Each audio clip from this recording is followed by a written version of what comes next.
Olá, tudo bom? Nós voltamos no canal do Espaço Clássico São Paulo. Eu sou Helen Caras, viu? A gente recebe os amigos que assistem, eles mandam avisar o que precisa.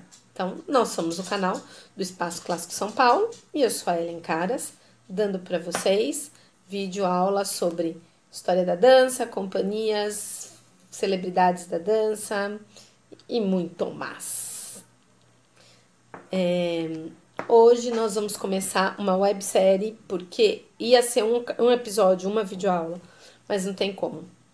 Vai ter que ser uma websérie sobre uma pessoa que, para mim, é um divisor de águas na dança do século XX, que é Rudolf Nureyev. Eu sou apaixonada por Rudolf Nureyev. Ah, não posso esquecer. Se você assistiu o vídeo, gostou, é para se inscrever no canal, tem que assistir o vídeo inteiro e dar joinha. Rudolf Nureyev, primeiro que é aquela pessoa que nasceu, né? Nasceu. A Constituição Estelar. Pisciano.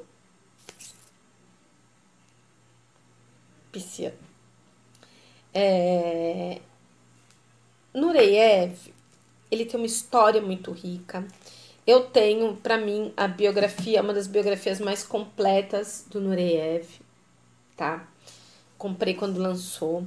Eu tenho uma outra em PDF. Eu nunca li a autobiografia dele, porque tem, mas eu nunca consegui.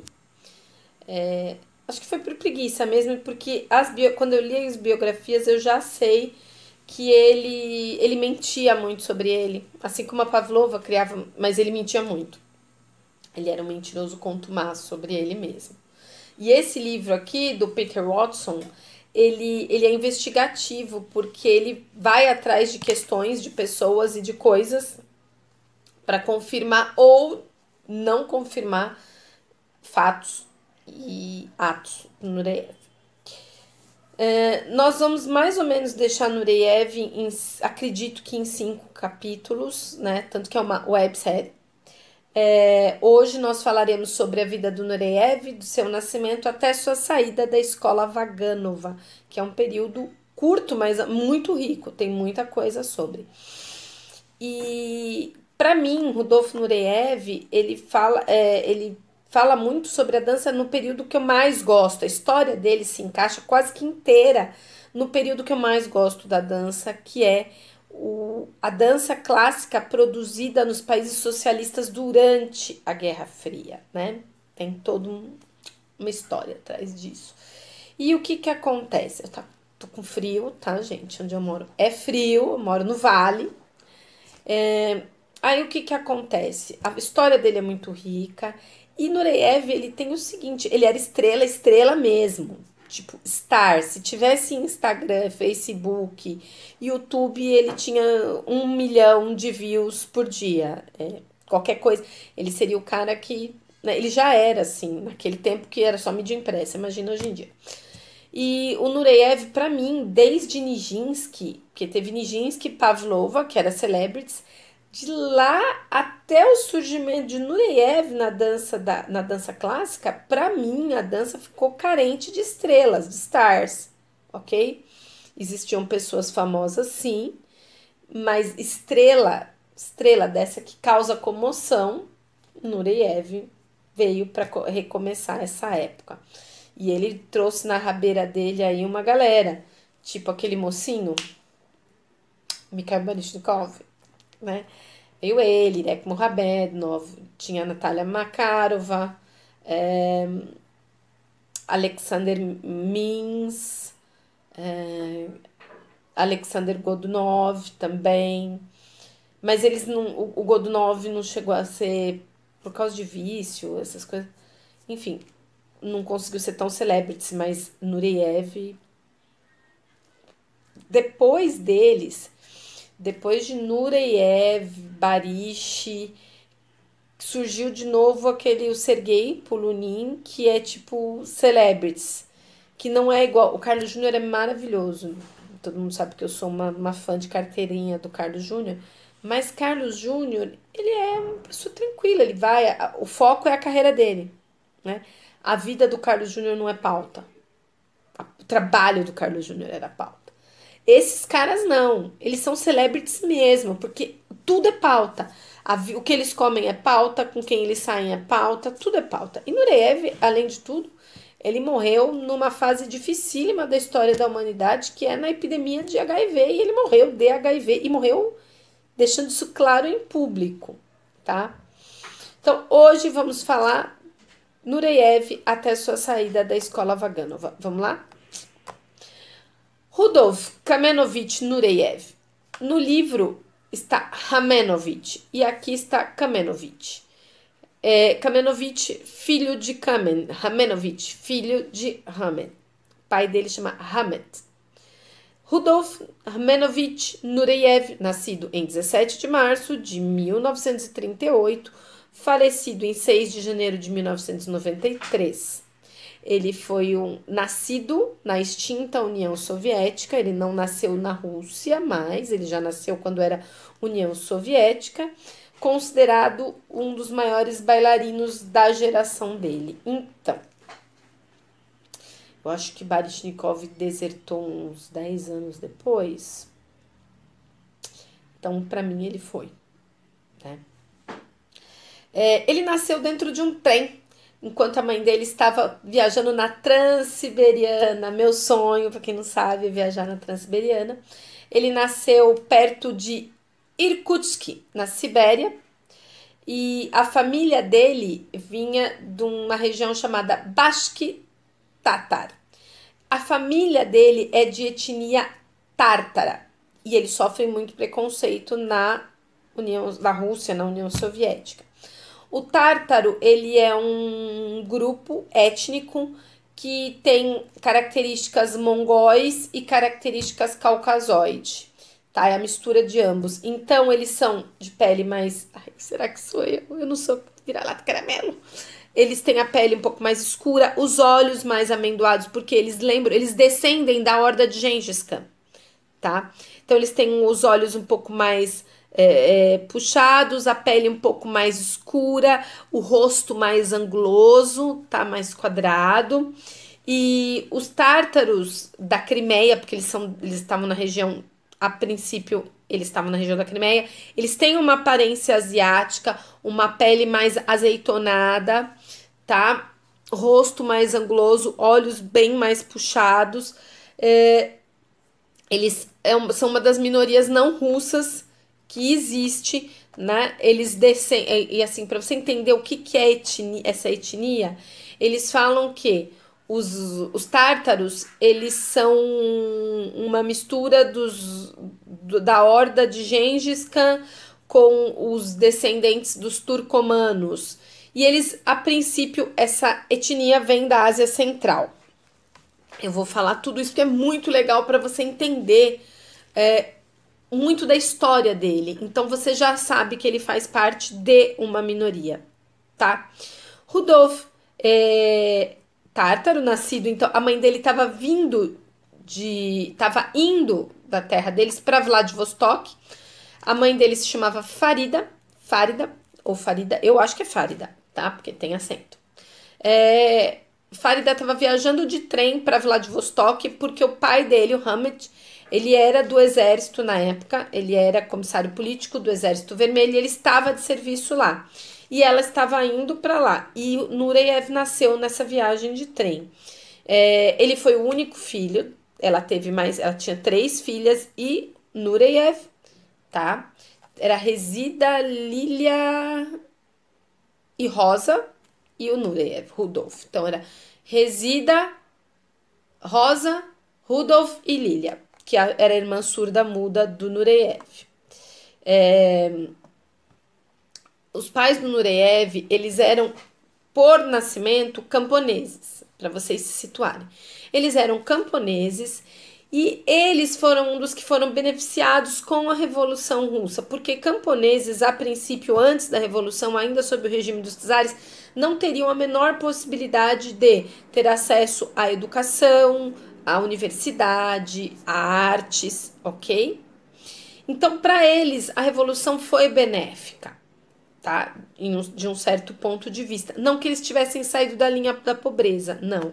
A Nureyev teve uma infância bastante pobre, uma vida bastante pobre. E isso vai refletir muito no comportamento futuro dele, porque ele era muito mal comportado. Nureyev tem um péssimo temperamento, um péssimo caráter.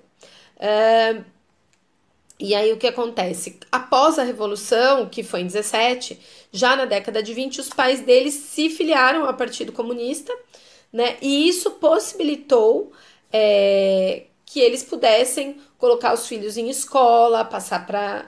Então, a revolução para os pais dele, que eram camponeses, para você ver que eles eram muito baixo clero da sociedade, eles eram uma minoria étnica, eles eram muito pobres, eles eram camponeses, eles tinham parca educação, mas com a revolução eles conseguiram dar para os filhos uma coisa que eles já não tinham, tá? A irmã do Nureyev estudou música, estudou pedagogia, Nureyev pôde estudar dança. Nureyev cresceu numa cidade chamada Ufá. E lá ele morava numa construção que era tipo um galpão com vários andares e cada família tinha uma unidade residencial ali. E ele dividia essa casa, essa unidade residencial com o irmão do pai. Então eles moravam, era isso. Eles eram muito pobres. Aí eu vou pegar para vocês entenderem do que eu estou falando de geografia. Vamos caçar aqui. Aqui eu achei para vocês. Eu vou vir mais para cá aqui. Aqui é o mapa da Rússia. Aqui é Moscou, ó. Então, Moscou. Nureyev foi criado aqui, ó. Quase no oposto, em Ufá. Então, por exemplo, para Nureyev chegar em Moscou, ele teria que passar por Kazan, Nizhny, Moscou. São Petersburgo, onde fica o Kirov, é mais para frente, tá? Nós vamos falar muito sobre Leningrado, atualmente, São Petersburgo atualmente, mas na época ela se chamava Leningrado. E Nureyev vivia em Ufá, que era essa região que eles chamam Bashkir, tá? Região Bashkir. E vocês veem que é bem aqui para baixo. Quem já jogou War, não tem Omsk? Então, uma certa... Ele tá num miolo que é perto de Ekaterimburgo, Perm, Kazan, Novgorodov, né? É por ali. E, ó, pra você ver o caminho, a mãe dele, Nureyev, tinha saído de trem. Ela pegou a Transiberiana, ela pegou o trem de Ufa e ela tava viajando, ó, pra cá, pra Vladivostok. Ela cruzou a Rússia, grávida, ó, ela tava vindo daqui, para cá, e ele nasceu, tá? Falamos que eles eram camponeses, eles eram muito pobres. Nureyev cresceu em Ufá, ele saiu, acho que a primeira vez de Ufá, quando ele foi a Moscou com 14, 15 anos, nós vamos falar sobre isso. Ele passou por muitas necessidades, muita. Nureyev foi muito pobre, tá? Porque dentro de regime socialista tem sim diferença social, existe classe social. E assim, uma das coisas que marca muito é a necessidade de comida, tá? Isso marca o temperamento. Aí eu vou falar uma coisa que quando eu li a biografia dele, assim, o Nureyev tinha fixação por comer e por comida. Ele tinha fixação por comer e por comida. E porque para ele comer era status, comer para ele era posição social. As escolas davam alimentação lá. Então você vai para a escola primária, você vai chegar, vai tomar café da manhã e depois vai almoçar e depois você vai... Nós vamos explicar as coisas que tinham a sede dos pioneiros, que eram onde as crianças tinham atividades culturais e esportivas, ou depois de uma certa idade você ia para o Comunossol, que era para as adolescentes e o Como no Sol já era uma preparação para você se filiar ao partido ou participar dessas atividades. Mas você ia para a escola e o que que acontecia? Você tinha que tomar café da manhã. Então, o Rudolf nunca perdia o horário de chegar na escola, porque ele precisava tomar o café da manhã inteiro. As crianças que eram melhores de vida, elas tomavam o café da manhã em suas casas. E quando chegavam na escola, elas se recusavam a tomar o café ou não comiam tudo que estava disponível para o café da manhã. Já Rudolf Nureyev comia tudo. E comer tudo que é dado no café da manhã significa que você é pobre. Significa que você é de uma condição social. Não é condição social, lá não se mede por condição, é uma condição financeira menor, tá? Então ele tinha muita necessidade de se alimentar. Rudolf Nureyev sempre teve uma péssima relação com o pai. Péssima. Porque o Rudolf era muito genioso, o pai também. E o Rudolf tinha, mas uma péssima, a vida inteira teve uma péssima relação com o pai. A primeira vez que Rudolf Nureyev assistiu, e eu tô falando Rudolf Nureyev, mas na verdade as pessoas chamavam ele de Rudik, ou Rud. A primeira vez que Rudik assistiu um balé foi em 31 de dezembro de 1945, lá no Bashkir State Opera, e o primeiro balé que ele assistiu foi o Canto da Cegonha. Então vamos lá. Ópera de Ufa. Quem já dançou lá como convidada a um Lago do Cisne, a companhia é boa, hein? Foi a Cecília Kersh, tá? Segunda coisa, existe a companhia até hoje, tá? É Bashkir State of Opera. E eles têm a companhia, tem site, é bem legal o material deles. Se escreve basopera.ru. Então, BASHOPERA.ru. Bashkir State of Opera, eles têm um repertório muito grande. E as palavras do Nureyev, ele assistiu o balé O Canto da Cegonha, vou explicar que balé é esse. E as palavras do Nureyev sobre esse dia. Foi amor à primeira vista, mas foi como um assalto. E se você vê toda pessoa que foi bailarino, que optou por balé de forma profissional, todos eles contam a mesma coisa. A primeira vez que eu vi o balé, eu decidi naquele dia que eu ia ser bailarino. A Pavlova foi assim, o Rudolf Nureyev foi assim. Eu falo isso, sabe por quê? Porque eu achava que era coisa da minha cabeça. Porque eu lembro da minha imagem quando eu era criança, na televisãozinha preto e branco, que ela era abóbora por fora, década de 70, né? E eu assisti meu primeiro balé ali. Depois disso, minha mãe até me levou em teatro para ver balé, mas eu assisti ali Uma Bela Adormecida na televisão. E foi ali que eu decidi que eu ia ser bailarina, que eu achava balé bonito, que eu achava aquilo maravilhoso. Aí depois, todo mundo sabe que eu vi a Rita Cadillac na televisão, e aí eu decidi que eu queria mais que ser bailarina, eu queria ser vedete. Mas o palco era mágico. E ele fala isso, a Pavlova fala isso, a Márcia fala isso, a Ana Botafogo fala isso, que quando viu das primeiras vezes, falou, é isso que eu quero pra minha vida. Né? E ele fala que ele foi pego de assalto sobre isso. O balé O Canto da Cegonha é um balé produzido, ele é nascido e criado durante o regime soviético, tá? Ele é com músicas, autores e coreógrafos russos. Ele está até hoje no repertório de muitas companhias, mas no Ópera de Ufa tá ainda. Esse balé está lá. Teve apresentação agora, o ano passado. E eu vou pegar para vocês algumas fotos de lá. Vamos lá. Aqui é o Ópera de Ufa. Tá? Uma foto do balé O Canto da Cegonha. Ok, deixa eu ver se tem mais. Não tem. Eu peguei o mapa, eu peguei a ópera, tá? Sobre esse balé, tem uma versão feita para televisão no YouTube de 1959, tem uma versão dele em teatro, já com essa companhia. também no YouTube. Prometo que um dia ele estará lá no nosso canal do YouTube. Não é um balé fácil para quem é ocidental ou não russo assistir, por causa da quantidade de danças folclóricas, de apelo folclórico russo. E isso faz parte do meu objeto de estudo, porque todos esses balés do período soviético têm mensagem subliminar, tá?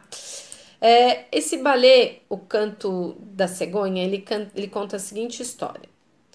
Ele fala sobre a história de cegonhas que viviam num povoado cantando e alegrando as pessoas, tá? E aí conta a história de um jovem camponês, Yamagu, que se apaixona por uma jovem chamada Zaitgun.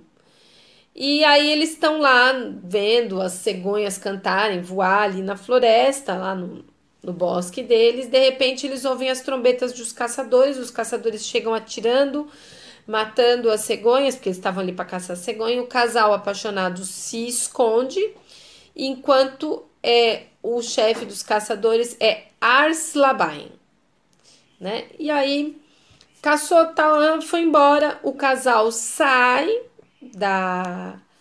de dentro do seu esconderijo lá, e aí eles encontram os animais feridos e eles ajudam um desses animais, eles encontram um dos animais feridos e eles ajudam um desses animais a voltar para o céu novamente.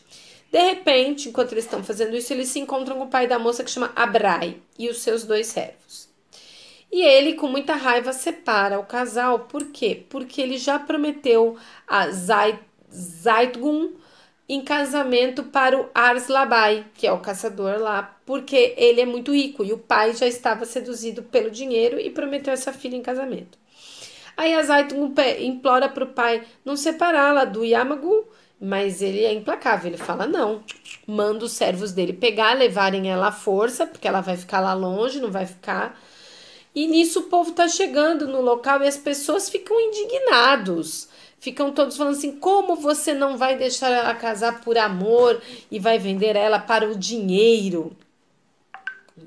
Para o dinheiro, você vai vendê-la. O povo tá... E nessa hora que o povo tá lá se manifestando, o povo tá lá se manifestando, ele foge do local, porque o povo tá nervoso, que ele não quer deixar a filha casar por amor. Bem, um ancião surge, acalma todo mundo começa a ficar bem, mas esse ancião, ele fala para as pessoas assim, vamos, não tá contente, não tá satisfeito, vamos sair. O que acontece é que o Arslabai, com os vassalos dele, chegam e bloqueiam a saída da cidade, porque eles vieram tomar a Zaitun à força, eles querem casar, né? Bem, isso daqui eu tive que traduzir do russo, Google Tradutor, não faz menor sentido, foi bem difícil. Depois eu assisti o balé, fez sentido. Mais ou menos. Então, aí esse ancião, bem, o Arslabai vai lá, quer pegar a menina à força para levar para casar, e esse ancião fala, bem, você não deixa ninguém entrar, nem deixa ninguém sair, você quer pegar ela à força. Vamos fazer o seguinte, você não vai fazer nada disso. Vamos fazer uma competição, quem vencer a competição, que é uma coisa antiga já, né? Os 2 homens vão competir, quem ganhar a competição casa com a moça. O Arslabin lá, o Arslabai, aceita o desafio, o Yamagu também. Então eles vão para uma praça onde todo mundo se diverte assistindo e eles vão competir. Aí começa a competição, adivinha quem é vencedor? Arslanbai. Pronto. Eita. E aí a vitória dele, primeiro que amedronta a Zaitgun, e segundo que deixa o Yamagu muito ofendido, nervoso. E aí o Yamagu fala, não vou perder a mulher da minha vida, e fala para Arslabai, eu estou te desafiando para um duelo. E nesse duelo, ele ganha do Arslabai. A Zaitgun fica feliz, né? O ancião junta a mão dela e do jovem e fala, bem, Já que ele venceu o duelo, vocês vão ficar. Mas o Ars Labai, que é o rico, que é o que tem o dinheiro, que é o capitalista, se fingiu lá e deu um golpe que machucou muito, feriu muito Yamagu. E aí, no meio da confusão geral, ele pega, sequestra a Zaibuntun e os servos do Ars Labai arrastam o corpo do Yamagu ferido, levam para a floresta e amarram lá, deixam preso, para ficar longe das pessoas indignadas e daqui a pouco ninguém lembra mais o que aconteceu. O problema é que aquela cegonha que ele salvou lá no começo, ela aparece, ela pega, ela recupera, e o Yamagu, ele fica, toda vez que ele tá no meio das cegonhas, ele toca uma flautinha dele lá. Aí a cegonha aparece, ela recupera o Yamagu, ela pega ele, a flautinha dele, carrega com o bico dela e leva para longe. E as pessoas ficam em choque. Ele pegou, levou, enfim. Ela leva para muito longe. O Ars Labai está se preparando para o casamento. Os casamenteiros também estão arrumando a Zaitgun para casar. E levam ela para o casamento. O banquete do casamento começa. O Ars Labai já tá com o carão cheio, enche a cara. Aí depois de realizada a cerimônia, ele vê a falta de ânimo, de vontade da noiva em obedecê-lo e ficar com ele. Ela não quer, ela tá casando contra a vontade. O que que ele faz? Ele tá bêbado, tá com raiva. Ele manda os servos dele pegarem e chicotear ela. Aí, quando ela começa a apanhar, ela desesperada, ela arranca todas as joias que ele deu, que ela tá ali vestida, joga nos pés dele. Aí ele, com muita raiva, avança sobre ela com uma faca. Nessa hora, o pai dela cai em si, fala: meu Deus, vendi minha filha para o capitalismo. Tá entendendo? Não pode esse homem ter triunfado sobre o amor só por causa do dinheiro. E vai lá e se prostra na frente da filha, e a facada que o Ars Labai ia dar na Zaitgun pega no pai dela, no coração dele, e ele morre. E aí, nisso, cai uma tempestade. Os deuses se enfurecendo, tempestade. E aí, aproveitando a confusão toda, e a tempestade chega destruindo tudo. Aproveitando tudo, a Zaitgun foge. E se esconde. E o Ars Labai fala: não, peraí, ela não vai fugir de mim assim. Manda todo mundo perseguir. Nisso, o Yamagu tá amarrado lá, a cegonha tá cuidando dele. As cegonhas todas vieram ao socorro dele, tiram ele das amarras, cuidam dele. E a Zaitgun tá fugindo, tá correndo. Aí a Zaitgun vê o Yamagu, mas o Ars Labai também alcança ela. E o Yamagu, ainda vivo, se recuperando. O pobre camponês, o povo, a representação do povo, luta com o Ars Labai e o mata. Morte ao capitalismo. Aí os amantes se despedem das cegonhas, pegam a flautinha, saem tocando e viajam para, sabe Deus aonde, viver felizes para sempre. E o camponês triunfou sobre o rico burguês. Né? Muito típico do período soviético. E aí, o que acontece? Então, esse foi o primeiro balé e eu achei muito importante contar para vocês, porque isso mexeu com ele e ele falou dali que ele ia ser um grande bailarino.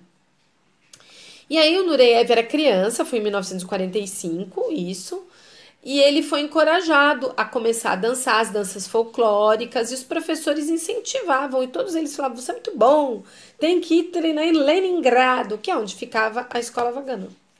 E aí, aquilo que eu falei, ele começou a dançar nos Pioneiros, tá? Que lá tinham várias atividades culturais e esportivas e as aulas eram gratuitas. E depois, quem tá nos Pioneiros costuma frequentar o Komsomol, ou Komsomol, mas... Aí, a primeira professora marcante da vida do Udik nessa época é Anna Ivanovna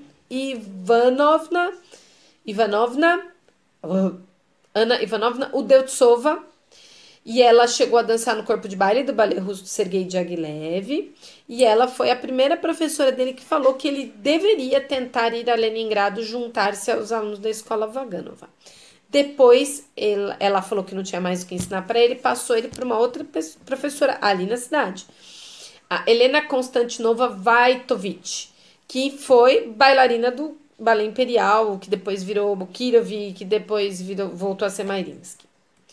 O primeiro par do Nureyev na infância e na juventude dançando, a parzinha dele foi a Pamira Sulemanova, que chegou a entrar na escola Vaganova na mesma época que ele.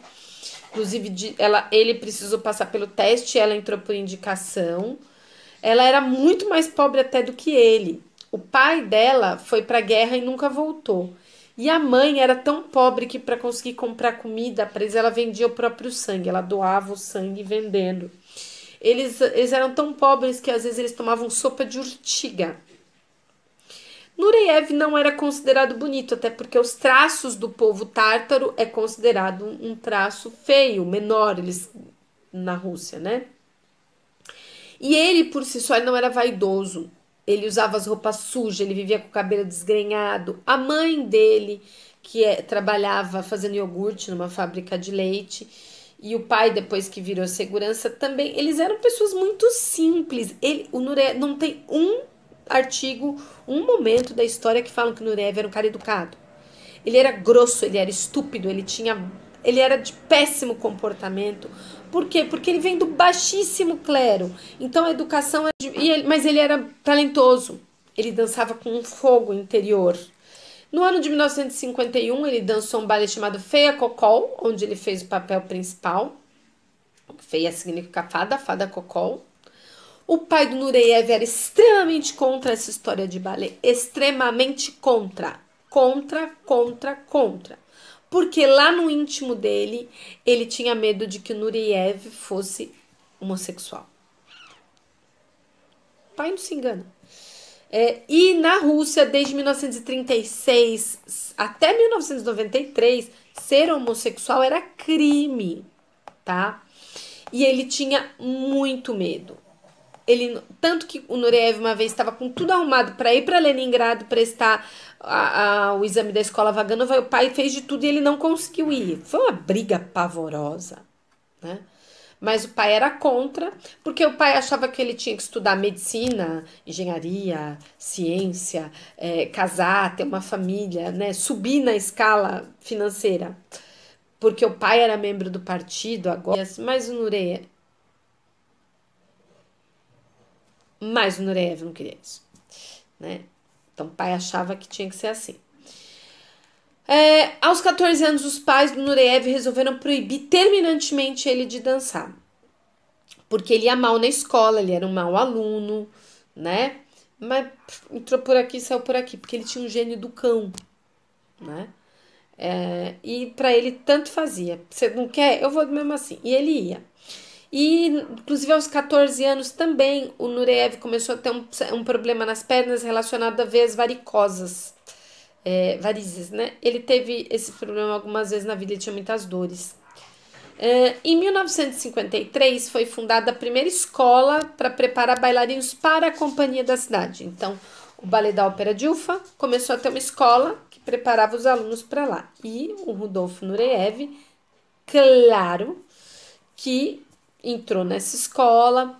Ele não tinha técnica. Aliás, eu assisto o vídeo do Nureyev, tem um monte de coisa dele que eu acho ele porquinho, as coisinhas. Mas é que assim, você não olha pra isso, né? Ele dominava, ele tomava conta, é artista pra caramba. E o Nureyev foi. E aí o que acontece? Ele começou a ser chamado pra fazer uns bicos na companhia. Ó, vem aqui, fazer um corpinho de baile ali, fazer uma dança. E aí ele ganhava um dinheirinho, ele saiu numa turnê e ele começou a ganhar tanto dinheiro quanto o pai. Então eles dois eram os homens da casa. Mas ganhar tanto dinheiro quanto o pai não significava ganhar muito dinheiro, tá, gente? E o Nureyev começou desde os 15 anos a ter como se bancar. Tanto que ele chegou a fazer uma viagem para Moscou no verão, que ele queria fazer uma audição para a escola do Bolshoi, mas tava tudo fechado, porque era verão, né? Aí ele é um grande, ele foi um grande, ele ficou trilhardário, ele era muito bom de negócio. Ele, com 15 anos, teve uma ideia de ir nas associações de operários e oferecer aula de dança folclórica. E ele começou a dar aula de dança folclórica em um monte delas. Então, ele ia para a escola, ele ia para as aulas de balé, ele dançava com a companhia, os pequenos papéis que chamavam ele ganhava quando ele dançava, e ele dava aula de dança folclórica nas associações de operários. Então, ele começou a ganhar o bom dinheiro dele. A viagem de Ufá até Moscou demorava 30 horas, tá? O Rodolfo, primeira vez que foi para Moscou, ficou doido, achou Moscou maravilhoso, percebeu que ali era o lugar dele. Por quê? Porque ele queria o grande, ele queria a cidade, ele queria o moderno. Ele era genial já. Aí ele foi lá, não conseguiu, voltou para Ufá, né? Onde teve uma audição para o corpo de baile. Mas aí o que que acontece? Ele foi notificado de que no verão seguinte ele seria recebido para uma audição da escola Vaganova. Então, mesmo ele sendo um bailarino estagiário com um temperamento difícil, o cara que era diretor da Ópera de Ufá na época chamou ele na sala dele e falou assim: Rudy, você tem 11 reclamações contra você. Mas mesmo assim eu vou te dar uma vaga efetiva no corpo de baile. E ele falou: não. O cara ficou: como?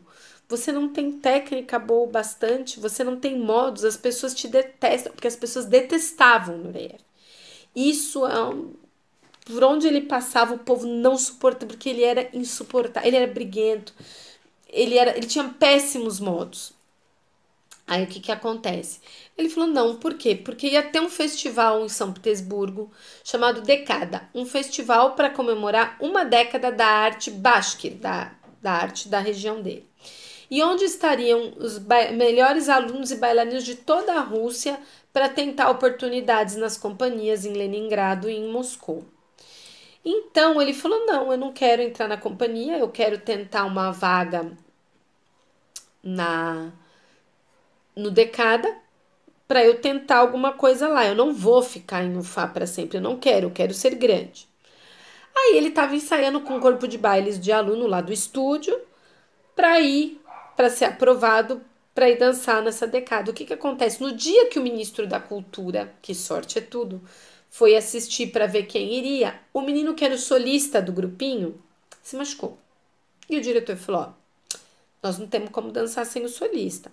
Então, ou a gente não dança e não vai ninguém, ou a gente resolve. Alguém se candidata? O Nureyev falou: eu me candidato a dançar no lugar do menino. E aí que vem uma coisa: Nureyev, ele tinha uma memória fotográfica para passo de balé. Ele decorava as sequências, ele sabia tudo. E ele falou: não, eu sei o balé, eu vou fazer. Ele foi, ele dançou no lugar do menino, eles conseguiram as vagas para ir pro Decada. E ele nem, ao invés de ir no corpo de baile, foi tão maravilhoso ele dançando, assim, em termos de temperamento, que ele não foi mais pro corpo de baile, ele foi participar do Decada como solista. Aí ele foi, o que que acontece, né? Ele chegou lá, ele achou que ele ia arrasar. O ritmo de ensaio de aula era muito grande, num dos dias ele caiu, machucou o tornozelo. Enfim, a apresentação dele no Decada foi... nem foi comentada, nem nada, foi um tiro na água. E aí, mas as professoras do Nureyev tinham muita fé nele. E elas mexiam os pauzinhos daqui, de lá. Uma delas conseguiu que o Asaf Messerer, atendesse, visse o Nureyev. Fizesse uma audição com o Nureyev para mandar ele, porque tem várias biografias do Nureyev que fala que ele foi rejeitado na escola do Bolshoi. Não é isso, tá? Ele não foi rejeitado para a escola do Bolshoi. O Asaf Messerer aceitou fazer essa audição com o Nureyev. Eles fizeram ele foi para a audição. Nisso o Messerer estava dando aula e o Nureyev pôde assistir a grandes bailarinos fazendo aula, enquanto o Messerer estava, inclusive a Ulanova, fazendo aula. E aí, quando ele falou, o Messerer falou para ele: você vai ter que esperar 45 minutos. Quando eu terminar essa aula, eu faço sua audição. te vejo. Quando ele estava terminando esta aula, chamaram o mestre, ele falou que ele tinha que sair naquela hora imediatamente para resolver um problema. Nureyev ficou lá esperando. O Messerev nunca mais voltou. Mas ele não esqueceu o combinado, tá? Ele não esqueceu.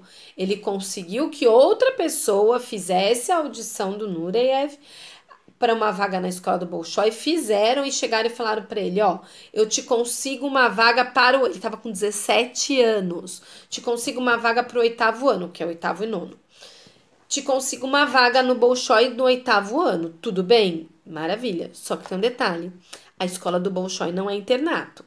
Você tem que ter aqui em Moscou um lugar para viver e como se manter. Comer, beber, morar, vestir, porque a gente não temos nada.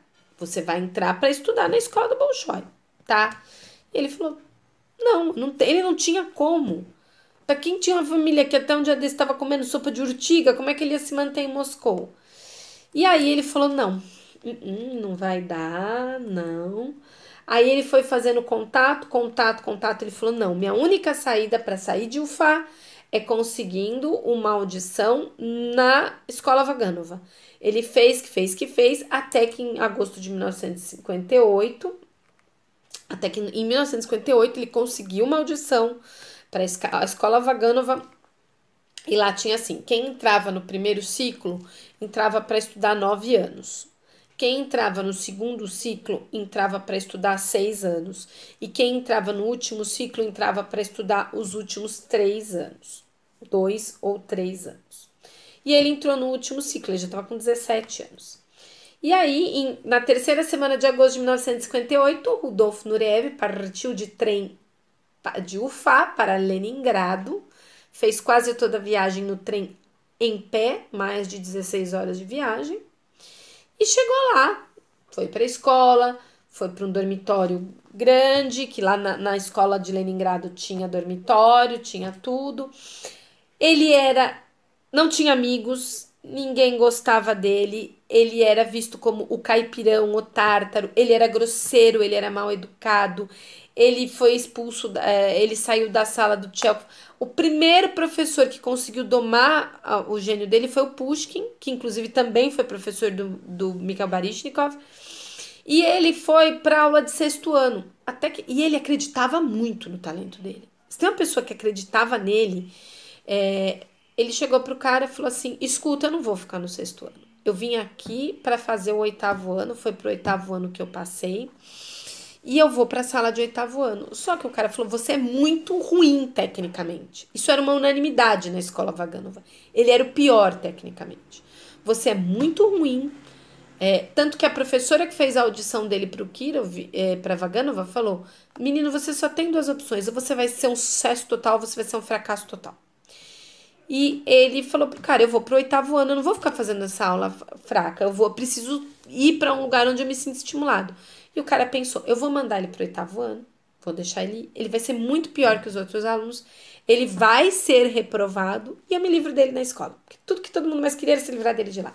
Ele era, tipo, encrenca, grosso, mal educado, mas, assim, péssima pessoa. E aí ele foi lá pro 8º ano, ele não se destacou, né? Ele não foi nem... e a Pamira Sumelanov, amiga dele, foi pra escola também, só que depois de um tempo lá, a mãe dela ficou gravemente doente, ela teve que abandonar a escola lá no Kirov e voltar pra Ufá pra cuidar da mãe, mas ele seguiu. E nem ela era amiga dele lá. Ninguém era amigo dele lá. E aí ele não foi nem chamado para o espetáculo de final de ano, de encerramento do período letivo do 8º ano. Ele sozinho, por conta própria, ensaiou uma Diana e mostrou para o professor, que achou muito bom, deixou ele dançar, mas assim... Aí ele foi fazer o 9º ano. No 9º ano ele não passou, ele não foi aprovado, ele não participou dos espetáculos, ele não era chamado nem para participar, porque quando eles estão no último ano, eles fazem uma série de espetáculos para começar a ver se ele não era chamado nem para isso. E ele começou a fugir da escola à noite para ver balé, ópera, ler muito, ele estava se tornando muito culto, mas sem educação nenhuma. Quando ele repetiu o 9º ano, porque ele não se incomodava em repetir o 9º ano, porque aí ele não seria pego pelo exército, tudo bem. Que ele começou a melhorar tecnicamente, a ir bem, e ele começou a dançar com a Alla Sisova, que foi uma bailarina famosíssima lá. E ele era contemporâneo, nesse último 9º ano dele, do Yuri Sokolov, que foi um grande bailarino na época dele. E eles começaram a fazer, ele participou do concurso, ele estava muito bem, né? Porque ele estava fazendo de novo o 9º ano. E aí ele começou a florescer como bailarino, a pôr o temperamento dele, a chamar a atenção. E na fase de formatura dele, ninguém chamava ele para dançar assim. Nenhuma companhia demonstrava interesse. E o que ocorre? O diretor da escola falou para ele: para você retribuir o que o governo te deu, você vai ser mandado de volta para dançar na companhia de UFA. Ele ficou doido. Ele falou: para lá eu não volto nem morto. Para lá eu não volto. Para UFA eu não volto. E ele começou a ensaiar, ralar. Ele ensaiava de manhã, de tarde, à noite. E os trabalhos dele de formatura foram Laurência, Corsário para Dedê e não foi Diana Yaction, não. Deixa eu olhar aqui.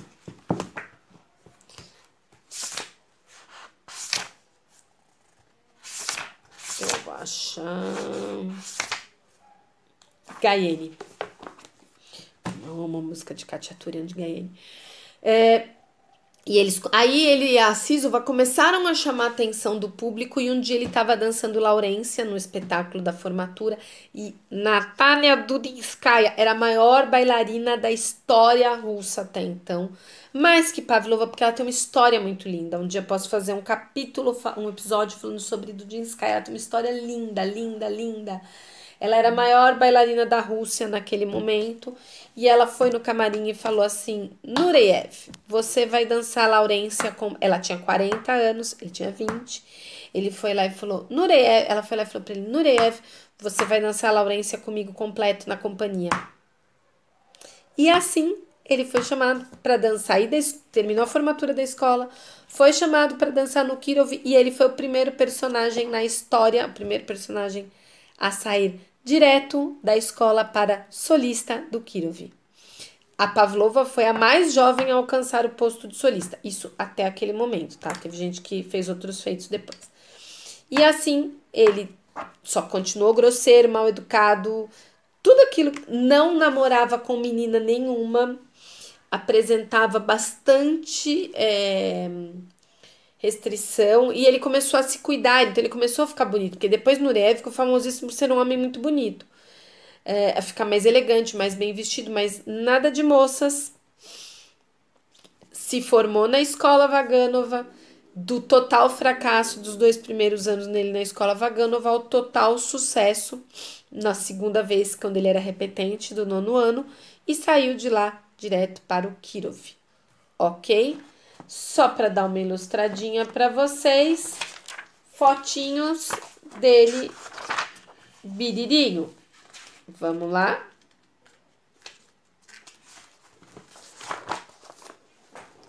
Os pais de Nureyev, Hamed e Farida.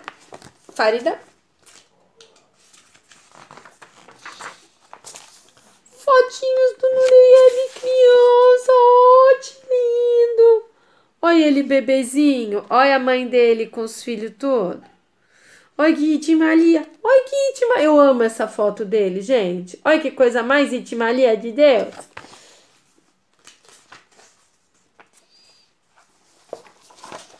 Fotinhos dele antes de Leningrado, na escala Vaganova, e essa aqui em cima. Vamos lá. Então, a gente viu ele com a Sisova, ó. Aqui é o Pushkin.